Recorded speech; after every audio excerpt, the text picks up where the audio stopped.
বন্ধুরা, আমি এই যে মুরগির গোশত রান্না করব। আমি যেভাবে রান্না করব সেটা তোমাদের সাথে শেয়ার করব আজকে। আমি যে এখানে 1.5 কেজির মতো মাংস নিয়ে নিচ্ছি মুরগির।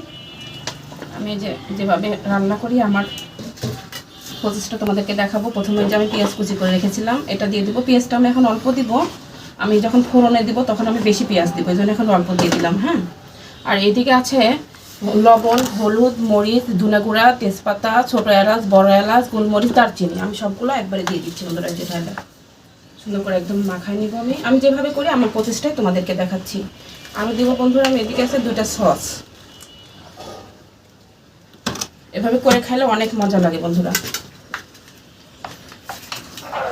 অনেকটা টেস্ট হয়।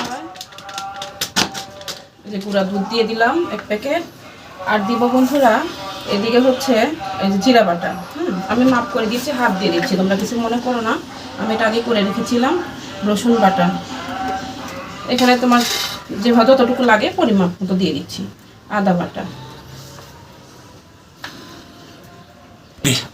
বন্ধুরা, যে সরিষার তেল দিয়ে আমি এদের মাখায় নিব। এখন সুন্দর করে মাখায় রাখবো।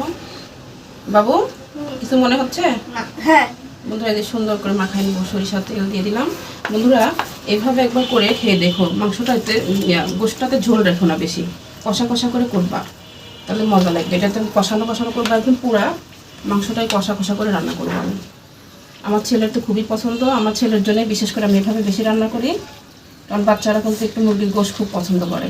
দেখতে তো সুন্দর লাগতেছে, তাই না? অনেক সুন্দর, তাই না?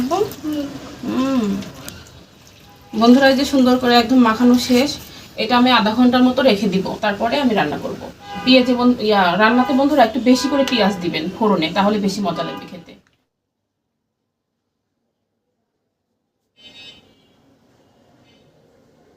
বন্ধুরা, এই যে আধা ঘন্টা আমি এটা রাখার পরে, মাখিয়ে রাখার পরে রান্না করে নিয়েছি।